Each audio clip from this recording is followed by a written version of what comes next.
we haven't had conventions combining together applications that don't meet the four corners.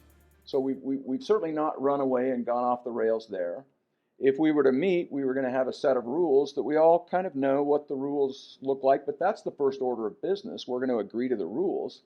And if I were to propose, or Representative Gentile were to propose something even a little bit outside the scope, you mentioned fiscal responsibility to campaign finance, and there's an arguable nexus there that we've already talked about. But even that, you would agree, no, that doesn't fit the four corners of that call. So we would have to get someone within the delegation of a state to convince the other members of his state, with their state legislature watching over their shoulder, to then come in and advocate to go outside that scope. And then they're going to have to convince a majority of other delegations from the other states to go outside their scope, convince all of the members to vote as a state for them to go outside the scope, and then propose it on the floor, and the president on the floor to accept that even as a motion without ruling them out of order, and the entire floor to not overrule the judgment of the presiding officer, even assuming they would rule, which you and I would both say is completely ridiculous. And then they would have to send it out to the states